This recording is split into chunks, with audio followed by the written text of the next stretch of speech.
Assalamualaikum warahmatullahi wabarakatuh. Bertemu lagi di channel PWM TV, tempatnya berbagi ilmu seputar PAUD. Nah teman-teman, ini sudah berada di awal Desember, dimana di bulan ini adalah bulan dimana kita harus melaporkan capaian perkembangan anak kepada wali murid. Nah bagaimana nih yang teman-teman yang sudah melaksanakan kurikulum merdeka di lembaganya? Apakah sudah siap untuk membuat raport untuk dilaporkan kepada wali murid? Bagi yang masih bingung, kalian tepat sekali karena sudah mengklik video ini. Nah dimohon untuk lihat dari awal sampai akhir ya teman-teman, supaya paham semuanya. Tapi jangan lupa untuk klik like dulu, subscribe, komen, dan share video ini jika bermanfaat.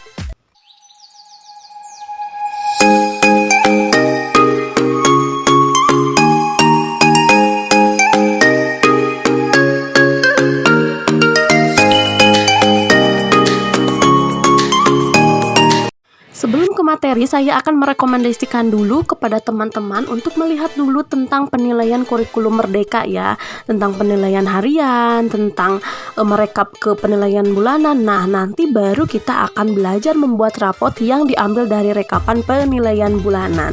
Nah, seperti biasa teman-teman bisa klik langsung link di atas pojok sebelah kanan. Sebelum kita membuat raport, kita harus mengetahui dulu nih isi laporan capaian pembelajaran itu apa saja. Apa yang harus kita tulis di raport tersebut? Nah, ini dia teman-teman. Yang pertama adalah data diri anak, seperti nama sekolah, kemudian semester, kemudian fase, intinya judul lah atau identitas. Kemudian yang kedua adalah deskripsi kemajuan anak dalam tiap elemen CP, antara lain elemen nilai agama dan budi pekerti, elemen jati diri, dan elemen dasar-dasar literasi dan STEAM. Nah, hal yang perlu tercantum dalam deskripsi elemen CP tersebut antara lain, yang pertama adalah hal-hal yang sudah dikuasai atau dipelajari anak selama kurun waktu tertentu. Nah, jadi setiap elemen CP, ketiga elemen CP itu dicantumkan di dalam laporan capaian pembelajaran. Nah, apa saja yang harus kita tulis di situ di dalam elemen-elemen tersebut? Yang pertama tadi, yang sudah dikuasai anak itu apa? Kita tulis untuk laporan ke orang tua. Kemudian yang kedua, bukti yang mendukung perilaku yang sudah muncul itu apa? Misalnya nih, yang sudah dikuasai anak itu adalah kemandirian. Nah, bukti yang mendukungnya itu apa? Perilaku anak yang sudah muncul di sekolah tentang kemandirian tersebut. Kemudian yang ketiga, capaian yang belum muncul pada anak dan perlu untuk distimulasi pada kurun waktu selanjutnya, disertai dengan gambaran rencana guru untuk menstimulasi capaian yang belum muncul tersebut. Nah, misalnya capaian yang belum muncul pada anak tersebut adalah kerjasama. Nah, gitu kita juga tulis di situ. Dan guru akan melakukan kegiatan apa untuk meningkatkan kerjasama anak supaya muncul pada anak tersebut. Misalnya apa kegiatannya, ditulis di situ, diisi laporan capaian pembelajaran. Kemudian ada lagi saran, tips atau ajakan yang dituliskan secara konkret bagi orang tua atau wali untuk mendukung optimalisasi poin C. Nah, jadi capaian yang belum muncul pada anak tersebut, kita kasih saran, kita kasih tips juga, atau kita kasih ajakan juga kepada orang tua supaya tidak hanya distimulasi di sekolah dengan cara kegiatan tersebut, tetapi juga bisa distimulasi di rumah dengan orang tua dengan cara yang sama maupun dengan cara yang berbeda.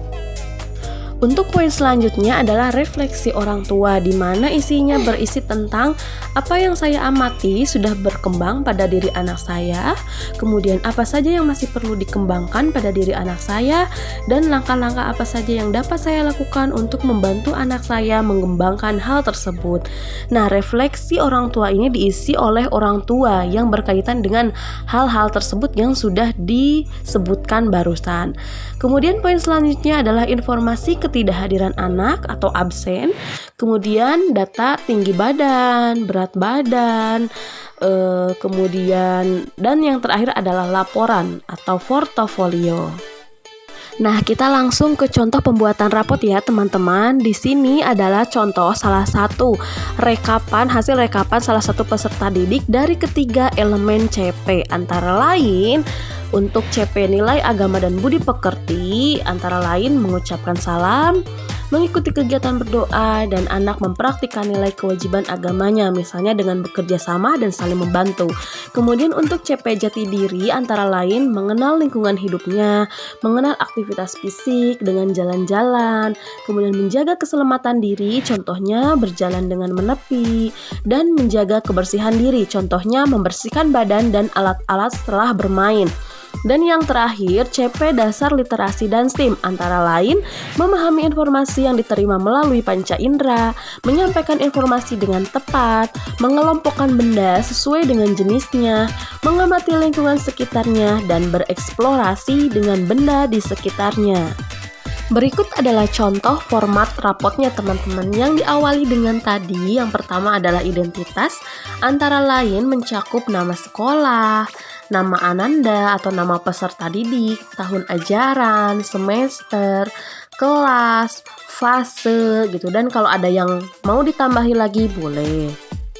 Berikut adalah contoh untuk elemen capaian pembelajaran nilai agama dan budi pekerti. Saya bacakan ya teman-teman. Untuk paragraf pertama, Ari telah mengenal dan mempraktikkan nilai dan kewajiban agamanya dengan selalu melafalkan doa sebelum makan pada saat kegiatan makan bekal. Ari juga selalu mengucapkan salam ketika tiba di sekolah pada pagi hari.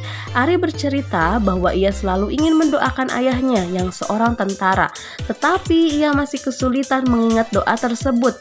Selama semester kemarin, Ari juga menunjukkan sikap peduli pada alam, terutama pada tanaman-tanaman yang ada di sekolah. Setiap pagi, Ari menyiram tanaman dalam pot yang ada di depan kelasnya. Nah, jelas sekali ya teman-teman, untuk paragraf pertama ini tadi di poin-poin yang tadi sudah saya jelaskan adalah yang muncul pada diri anak tersebut berikut bukti perilakunya gitu dijelaskan di situ. Kemudian untuk paragraf kedua saya bacakan lagi.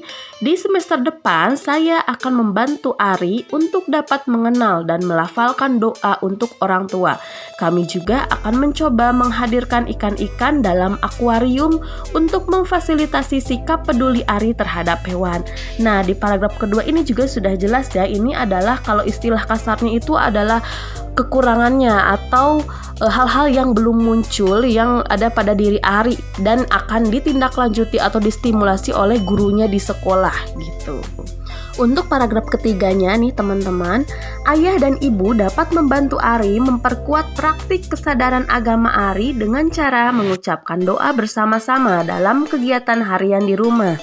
Ayah dan ibu juga dapat membantu Ari memperkuat sikap peduli pada hewan di rumah dengan cara membantu memandikan kucing kesayangannya. Nah, itu contohnya yang sering diceritakan di sekolah, dan peduli pada alam dengan misalnya memberi Ari tanggung jawab merawat tanamannya sendiri. Nah, ini juga sudah jelas ya di paragraf ketiga adalah mengajak untuk orang tua menstimulasi atau memberikan tips nih cara menstimulasi di rumah terhadap perilaku atau hal-hal yang ada pada diri Ari yang belum muncul. Nah, berikut adalah contoh untuk elemen capaian pembelajaran jati dirinya teman-teman. Untuk paragraf pertama, saya mengamati Ari belajar tentang berbagai cara menjaga kebersihan diri melalui buku cerita Aku Bisa Sikat Gigi Sendiri. Ari dapat menceritakan hal-hal yang perlu ia lakukan agar tubuhnya bersih, seperti mandi, gosok gigi, dan mencuci tangan. Melalui video yang dikirim orang tua, Ari menunjukkan langkah-langkah mencuci tangan dengan tepat. Saat ini Ari sedang belajar tentang perilaku yang aman ketika bermain. Nah, udah jelas ya tadi yang saya sebutkan. Paragraf pertama adalah kelebihan atau hal-hal yang sudah muncul yang ada pada diri Ari di elemen jati diri. Untuk paragraf yang kedua adalah di semester yang akan datang saya akan mengajak Ari bermain peran tentang perilaku yang aman ketika bermain. Nah, ini adalah stimulasi guru yang dilakukan di sekolah. Contohnya seperti itu. Untuk di paragraf ketiga adalah di rumah ayah dan ibu juga dapat mengajak Ari mengobrol dan memilih benda-benda yang aman atau tidak aman dipakai bermain. Contohnya tidak aman bermain pisau tanpa pendampingan orang tua karena bisa terluka. Setelah bermain, kita bereskan bersama agar tak ada mainan yang terinjak dan melukai kaki. Nah, ini adalah tips atau hal-hal yang perlu diperhatikan untuk menstimulasi ARI ketika di rumah nih.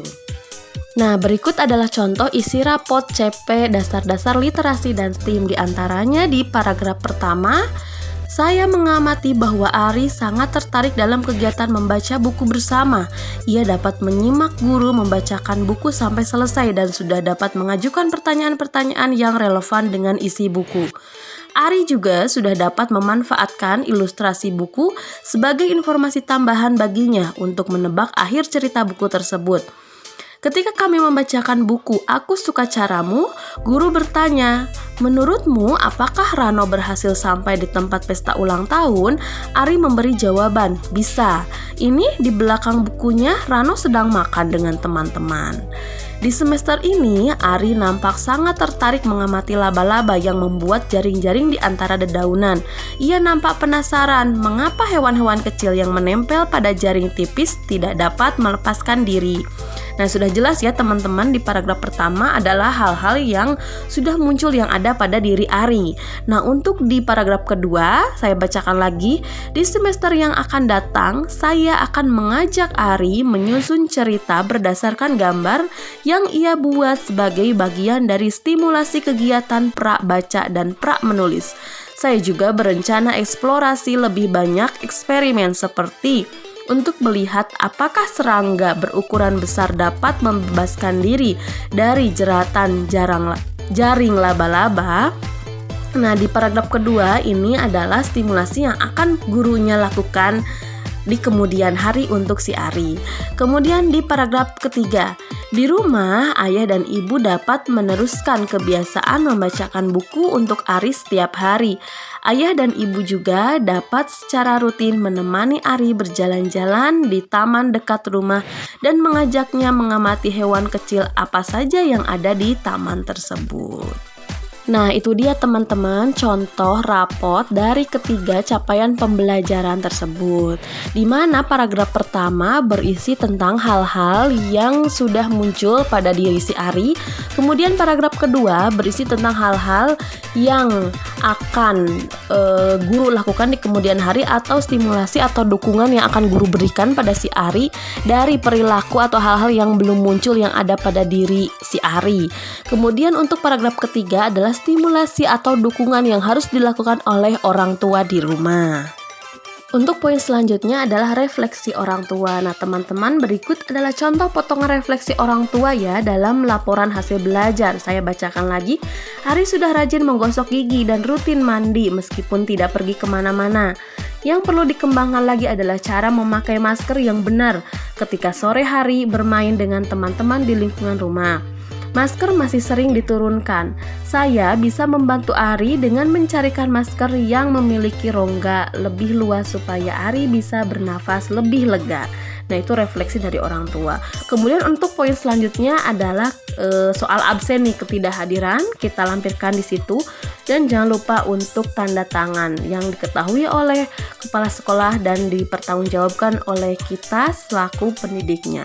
Dan di halaman terakhir adalah lampiran yang berisi portofolio peserta didik. Nah, udah teman-teman, itulah contoh dari cara atau panduan untuk membuat raport ya di kurikulum Merdeka ini. Bagaimana teman-teman? Apakah sudah paham atau belum? Yang masih ada pertanyaan boleh tulis di kolom komentar atau DM di Instagram saya. Terima kasih buat kalian semua yang selalu setia untuk nonton video saya dari awal sampai selesai, sampai akhir. Semoga video ini bisa bermanfaat untuk teman-teman semuanya. Assalamualaikum warahmatullahi wabarakatuh.